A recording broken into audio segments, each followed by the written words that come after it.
And, there's a quote, it's not my quote, but there's a quote that goes around that says, if you say you don't have the time, it just means it's not a priority. And again, this is something I hear on these calls with you guys is, I don't have the time. I don't have the time to go and watch the training that I bought, or I don't have time to work on my business. But what you're really saying is that's not a priority. And if it's not a priority to work on your business, to grow, why are you in business? Realistically, go and work for somebody else so you don't have the stress that comes with growing a business. Hey there, and welcome to the Bringing Business to Retail podcast. If you're looking to get more sales, more customers, master your marketing, and ultimately take control of your retail or e-commerce business, then you're in the right place. I'm Selena Knight, a retail growth strategist and multi-award-winning store owner whose superpower is uncovering exactly what your business requires to move to the next level. I'll provide you with the strategies, the tools, and the insight you need to scale your store.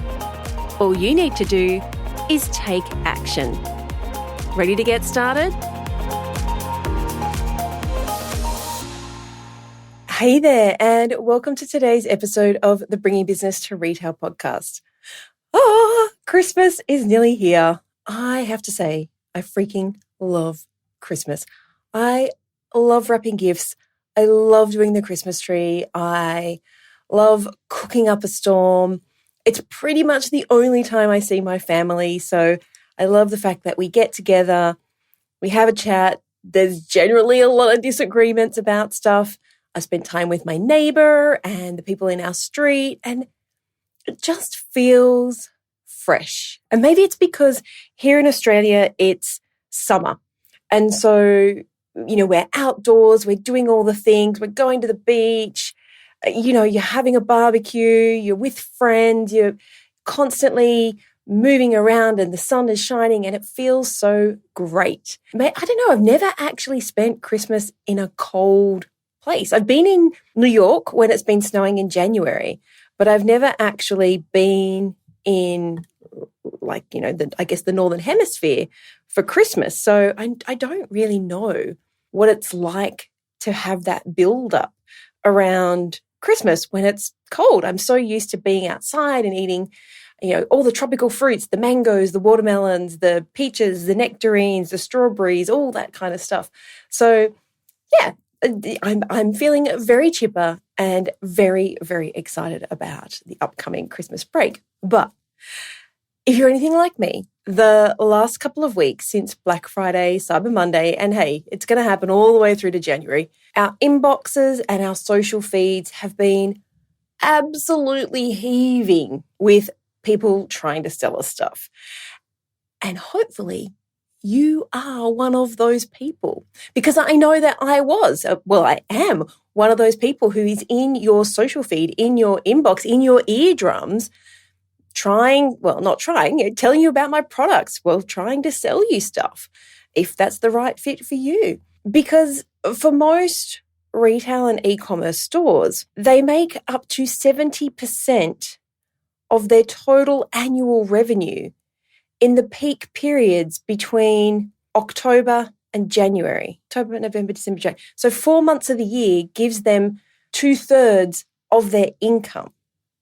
So if you are in fashion, if you're in homewares, if you're in beauty, if you're in kids' toys or kids' clothing or pets, alcohol, food, jewelry, I'm just trying to think of all the niches that come to the top of my head, and you're not doing the biggest chunk of your money right now, I would say you have to ask yourself, why is that? Now, I know that there are a few niches where gifting is not your primary source of sales. And I know for us in our baby business, you would think that that was not necessarily the biggest period of the year, but actually we would sell a lot in that time. So I would say for the vast majority of you who are listening, this is the time when you're going to make up to 70% of your revenue. So if you're not banking that money now, come The February and March tend to be really quiet, and so do sort of June and July, although I know in America you've got your summer break there. But come those quieter months, if you don't have the reserves to get you through, then that's when stuff goes a little bit pear-shaped. And so right now, one of the things I will say is looking at your numbers, looking at your sales, looking at what's happened in the past, look at what's happening now. If you aren't banking on those sales, if you're not leveraging them, if you're not out there actively trying to bring them into your business, then you're probably losing sales to your competitors, realistically. But today's podcast isn't another strategy. No strategies here on how to sell more stuff. Over the past few weeks, I've been scrolling through my news feeds. I've been actively wanting to buy. And if you follow me on socials, you'll know that I've bought random stuff just to support indie retailers. I actually got on a call with a lady who has a social enterprise and sells tampons. Now, there was a charity drive that weekend that was finishing up. So I bought 50 boxes of tampons from her and she delivered them to the charity. You have to remember that not everybody is, I'm not going to say struggling right now, but not everybody is penny pinching right now. There are a lot of people who have a lot of money to spend, and there are also a lot of people who have been saving up to make this time of year be the time when they splurge. It's, there's a justification there to do it. And so when I'm looking through my news feed and I'm seeing, all of you guys' ads, but also my competitors' ads, sometimes there's some emotions that come up.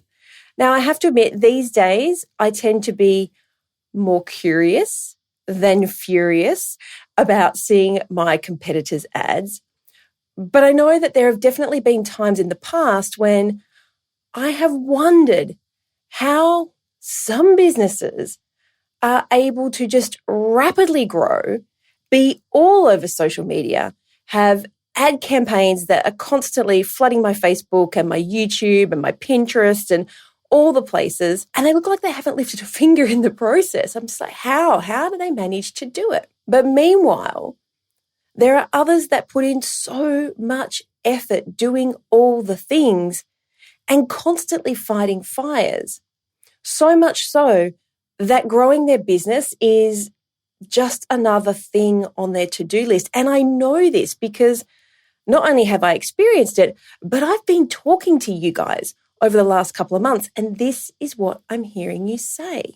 If you've ever wondered how some people totally look like they've got their crap together and some aren't, well, from experience, I can tell you why. I can confidently say that the answer is the first business owner, the one who looks like they have their shit together, they are in control of their business. They oversee what is happening in their business without having to be a part of every single decision. The second business owner, the one that's generally a bit tired, a lot frustrated, when you look closely, they're controlling their business. And I kind of touched on this last week when I talked about what you need to do to scale in 2023. And I talked about those 4 different roles in your business that you go through. If I was to be on a call with you or sitting down and having a coffee with you right now, and I was to ask you, are you in control of your business or are you controlling your business? What would you say? Because being in control is knowing that the successful outcome is highly likely. The thing that you want, there's a pretty good chance it's going to happen. And it also means that you give your team autonomy. You give them the ability to go and do their jobs without you having to be all over them all the time. Because you've fostered an environment where that is the culture. Now, I don't know about you, but one of the hardest parts about stepping up in my business as it grows that I found was being okay with the feelings that come when you hand over control to somebody else. We've all been there, right? Whether it is someone on your team, who is taking over sales on the shop floor, or picking and packing orders, or it's a marketing agency. When you hand over what you perceive to be control to somebody else, there can be a whole bunch of emotions that come up there. And I know for me, on the outside, in the past, I have appeared to have a successful retail and e-commerce business. But behind the scenes, now that I can look back and look at the way that I behaved with the hindsight, I can see that I micromanaged, which is a really hard thing for me to accept, because I never thought that I did that. And I think I allowed my team to be quite autonomous, but I did micromanage some stuff. And it did take a while to be able to be okay with everything ending up with the same result, but maybe not being done the exact way that I would have done it. I know that I overthought everything to the 100th degree, and I'm probably pretty confident to say that I overcomplicated things. And that meant that I really struggled to communicate my vision to my team, to freelancers, to people that we worked with, to my suppliers, which left me feeling like I couldn't trust anyone to do anything properly. And when I say properly, I mean my way. Even if the results were the same, it wasn't done properly unless it was done my way. And so looking back, and I can say that I did see this at the time. It took me quite some time. But looking back, there was a point where I knew things were no longer working, but I didn't know what specific things I needed to change. And that's the part where I can see that in hindsight, I felt very suffocated by my business. And this has happened numerous times. I said last week, like, new level, new devil, same sort of thing. The system just kind of gets bigger and bigger as you grow and grow and grow. And so I know that I ended up feeling very suffocated. I felt very bored. And if you're anything like me, boredom is very easy. It comes along very easy if you're not going. And I felt very constrained by the obligations of running a business, because running a business isn't standing behind the counter. Running a business isn't packing orders. Running a business isn't just posting on social media and, the money just rolls in. Running a business can be freaking hard. It is very taxing emotionally, and it's very taxing mentally. And so for too long, my business didn't have what it needed to move forward. And so it didn't. It just didn't. And I spent a lot of years with great ideas. A lot of them were started. Most of them never got finished. And as a result, I lost a lot of money. I lost a lot of time. I frustrated a lot of people. Maybe something that's something you've experienced as well. I know that I had too many things on my to-do list. I had too many ideas. I had too many projects. I had no goal other than to be everywhere I possibly could at once. And I had no focus. Instead, what I would do is I would slip back into this habit of creating more work for myself so that I could regain that sense of control. I'm sure there's some kind of psychological stuff that goes on in behind the scenes, but I'm just telling you what I've seen from my experiences. And I know that a thought that went through my head over and over again was that if I was doing it myself, that at least it would get done my way, which was the right way, right? And as a result, this is what happened. I lacked control. I thought I was successful. In fact, no, I thought that when I was successful, part of the times, but I think the thought in the back of my head was that it continuously went through on a loop was when you're successful, you'll have more freedom. And so I was kind of stuck in this paradigm of I thought I was successful, but inside I felt more trapped than ever before. And I felt like my business was running me, and it was constricting and it was suffocating. And I was frustrated with my team, who were amazing people. And I was frustrated that no one ever seemed to do what I wanted them to do, when I wanted them to do it, and in the way that I wanted them to do it, even though I had created all these processes. It felt like I was constantly having to check everything and explain everything.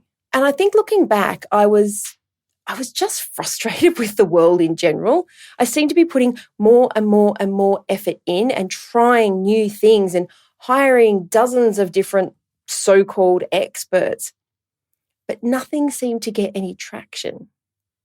I don't know, maybe that's somewhere that you're at right now. Maybe you can relate to some of those things. I know that it took for me some very tough love from my trusted friend and mentor, Natalie. If you've been around for a long time, I've probably talked about her quite a lot before things changed. I know it's quite a few months of turning up to my mastermind calls and kind of having a whinging. And I remember actually just thinking just now, it's just sparked this memory where I remember having this conversation with her where I actually said to her, I'm sick of myself whinging. Like I seem to do nothing but whinge. Like I'm actually tired of hearing myself say this. And I remember her looking at me and saying, Sal, there's one common denominator here.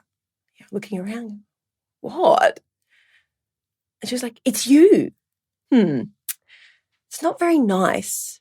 It's not a nice feeling to be told that you're not stepping up. And it is like a punch in the stomach. I mean, I remember thinking, hold on, I put like 150% effort into this business. How dare she say that? But here's the thing, looking back now, I can see that at the time, I was unwilling to see that I was confusing being controlling with being in control.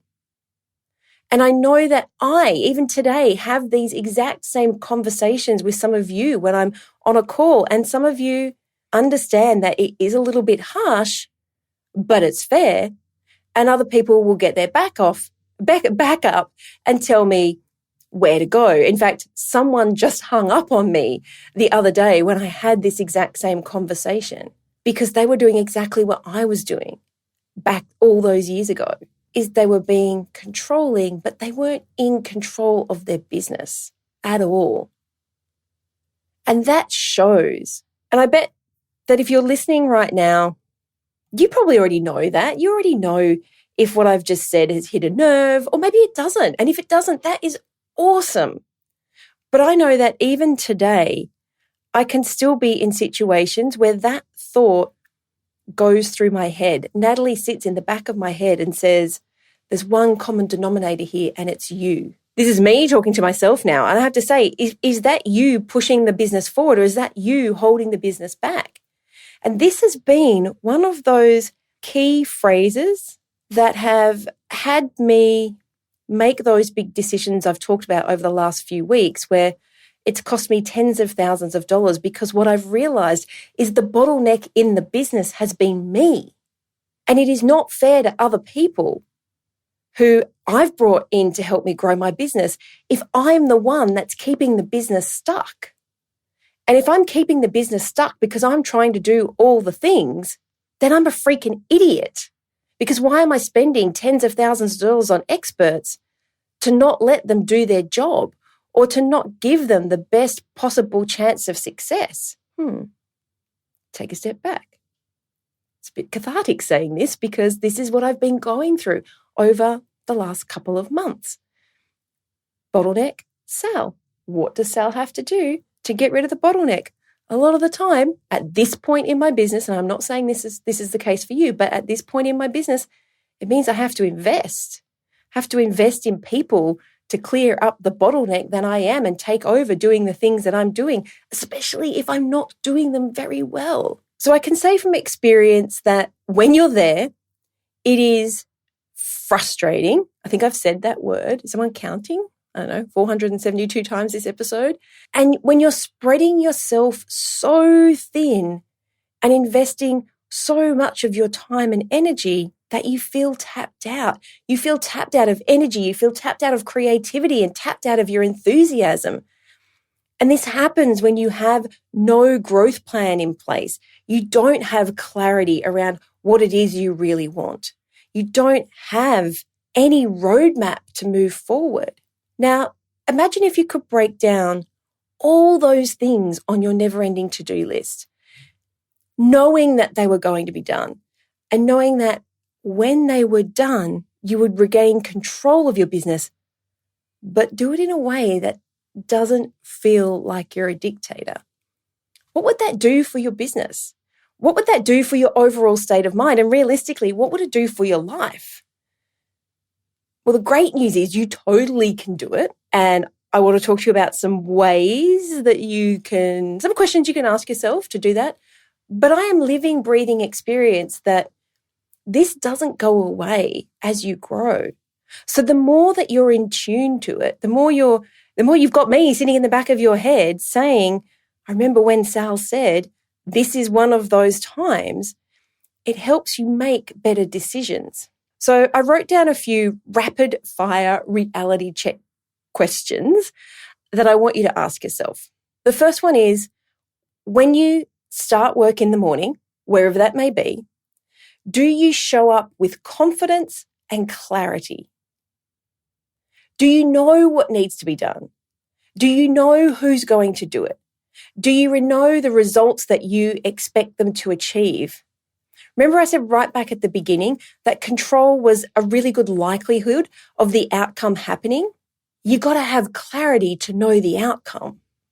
So the next question I want you to ask is, are you clearly communicating with your team, whether that is a virtual team, whether that is team on the shop floor, whether that is team in your warehouse, whether that is contractors who are working for you or freelancers? Are you clearly communicating with them what you want from them from beginning to end? And here is another one that comes from experience. You just have to ask my husband and my daughter about this. They quite often tell me that I tell them things in my head, but not with my mouth. And they probably are very, very true.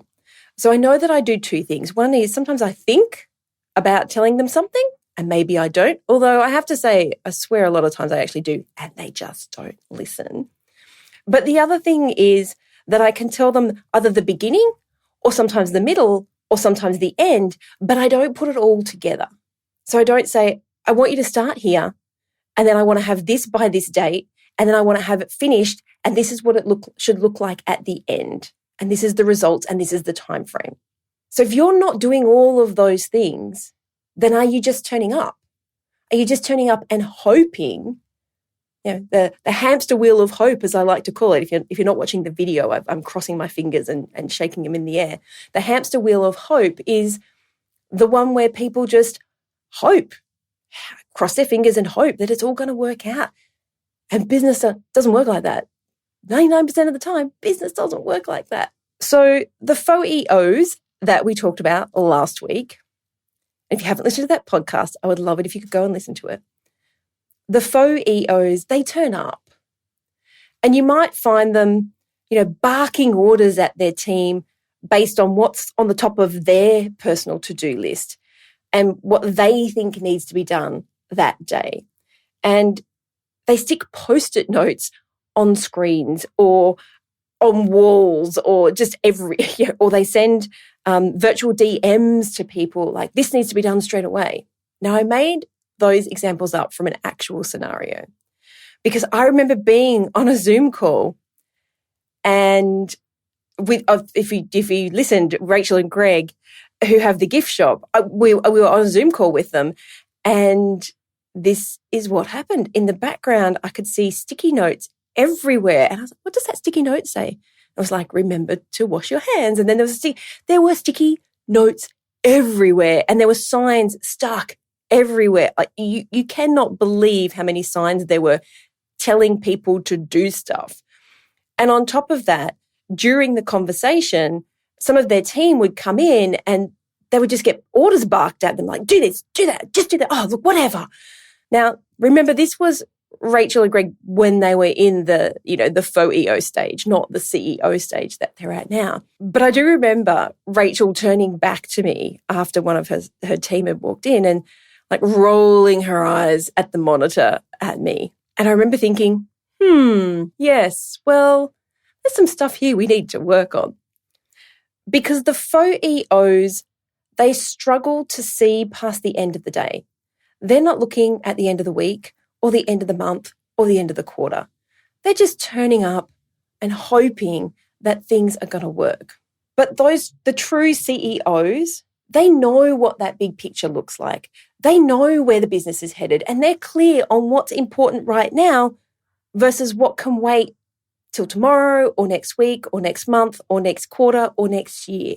Because the result of that is they're forced to prioritize what they need their team to do, which means they have to be able to communicate it to them in a way that is done with confidence and exudes control, but is never controlling.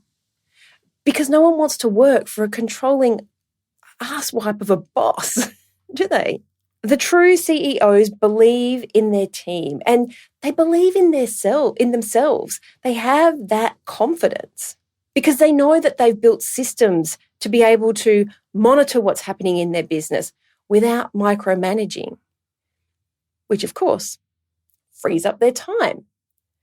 Now, that's usually in very stark contrast to the faux EO who spends most of their days fighting fires and will always tell you that they're too busy. And, there's a quote, it's not my quote, but there's a quote that goes around that says, if you say you don't have the time, it just means it's not a priority. And again, this is something I hear on these calls with you guys is, I don't have the time. I don't have the time to go and watch the training that I bought, or I don't have time to work on my business. But what you're really saying is that's not a priority. And if it's not a priority to work on your business, to grow, why are you in business? Realistically, go and work for somebody else so you don't have the stress that comes with growing a business. So faux EOs lack confidence. That's probably one of the biggest things that I see because they don't have that clarity. And you can see why. I mean, how can you feel confident coming into work every day when you don't know where you're going, when you have no plan to get there, and you are in this constant state of hecticness? That's not a word, is it? But, hecticness. And what I see is that results in a controlling management style rather than the management that is in control. I think for me, the best part about clarity is that it makes it really easy to communicate with people. And when you communicate clearly, when you know where you're heading, it is really easy for your people to get on board and to get excited about the journey. And you get this team buy-in. And when you have that, well, let me just say from experience, a whole new world opens up for you. You end up with the people who come in early and stay late. They don't do it for the money. They do it because they love working with you. They love what you're doing. They love your customers. They believe in the brand. So the fact that you're still listening to this episode, I think says a lot about you because the truth is most people just give up. They do. It gets too hard. They get distracted. They make excuses about the fact that they're already too busy, or even worse, they try and tell me they know this stuff. So I want to commend you for doing the right thing and approaching business growth this way. Now, with that being said, it is still very easy to feel overwhelmed. Am I right? But being overwhelmed and slipping back into doing all of the things, that's the easy way out. I mean, there will be times where you do have to jump in boots and all. But you do that to move the business forward. You don't do that to hold the business back and be the bottleneck. So right now, I'm going to give you like the virtual high five because you are learning new concepts, you're open to new ideas, and hopefully you're beginning to look at your business in a very different way. And this is the perfect time of year to do that. End of year, New Year's resolutions, all the things. So you have a choice. You can continue into 2023 and beyond, doing things the way that you've always done them. Or you can challenge your beliefs. You can renew the passion and the enthusiasm. And if you've already started to feel that spark, if I am in your head and you're thinking, if you're thinking anything, whether you're thinking, back off, lady, or whether you're thinking, hell yeah, that's my job, to make you think differently. So if you are feeling that spark, if you do want to discover for yourself what separates the controlling business owners from the ones who are in control, well, the good news is inside of my Supercharge Mastermind, that's what we do. We focus a lot on clarity and giving you the tools that you need to reformat what it is you want for your business. And you get access to me and my team of experts. And when we are along for the ride, it is really easy to be swept back up in the excitement that comes with big ideas and big dreams and big results. And I can tell you from my experience and from years of working one-on-one, growing, hundreds of businesses, but being like in a consulting role for probably 50, 6, 7, and 8-figure businesses. When two people are presented with the exact same business transforming strategies, one person will find every single reason why it won't work. And the other one will find a way to make it possible. And the prime example of that is my 9 fail-proof ways to move stock. Somebody spent 40 minutes arguing with me on one of those calls that I jumped into a couple of weeks ago, telling me that there's nothing new in there. And I said, yeah, I didn't make any claims for it to be anything new. I think I actually say something like it's not rocket science. And she's like, no, you made it appear that it was some magical strategy that I'd never heard of before. I said, oh, well, I'm really sorry that you feel that way, but I've never made claims that it's like something magical. So that was person number 1. Person number 2, the gorgeous Marie, who we're going to have on the podcast next year, she came up with strategy number 10. I need to go and record something to put into the portal about that. She watched the training and it sparked something in her mind that went, I could do this. And she created an offer that went viral on YouTube.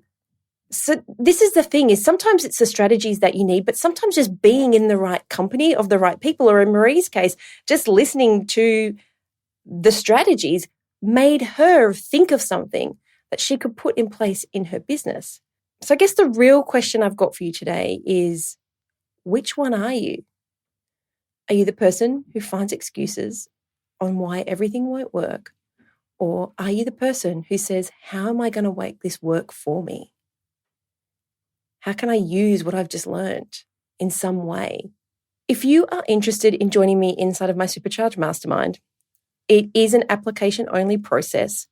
And I'm also going to be limiting the numbers of people who come into the group. So you'll have to go to the website, selinaknight.com/supercharge. There's a calendar there for you to make sure you watch the video, because I do have selection criteria. It's not going to be for everyone. I have a few programs. If that one's not for you, I'm sure we can find something that is right for you. But if you come into the program, we have to have an interview together, because I'm going to be really fussy about the people I let in. It's not about the money for me. Sure, the money is great. If I don't make money, I don't stay in business. But for me, it's about finding those people who truly want to change their businesses and want that access to me and my team and the resources that we can bring into their business. So we've had a lot to think about in this lead up to Christmas. And as you scroll through your social feed and you see your competitors' ads pop up, I want you to think about, what can you learn from that? What can you learn from this podcast today? And which kind of person are you? And if you want to check out the Supercharge Mastermind, selinaknight.com/supercharge, and whether Supercharge is right for you or not, I would be so, so grateful if you could pop over. Consider it my Christmas gift. And it's also my birthday soon too. Christmas/birthday gifts combined into one. I would love it if you could head over to your platform of choice and leave me a review, or just share this episode with somebody that you think needs it. Alrighty, that's it from me. How many? Do I have another podcast before Christmas? Let me just have a look. Yes, I've got another podcast coming out on the 23rd. So I won't say Happy Christmas. I'll say that in the next episode. But hey, let's say Happy Holidays just in case you check out and have a couple of weeks off. And let me know. Hit me up on a DM, reply to one of my emails, tag me in a post, and let me know about whether you're in control of your business or just if you learned something. Like just engage in the conversation. And that would make me a very happy camper. Alrighty, until next week. Bye. So that's a wrap. I'd love to hear what insight you've gotten from this episode and how you're going to put it into action. If you're a social kind of person, follow me at TheSelena and make sure to leave a comment and let me know. And if this episode made you think a little bit differently or gave you some inspiration or perhaps gave you the kick that you needed to take action, then please take a couple of minutes to leave me a review on your platform of choice. Because the more reviews the show gets, the more independent retail and e-commerce stores just like yours that we can help to scale. And when that happens, it's a win for you, a win for your community, and a win for your customers. I'll see you on the next episode.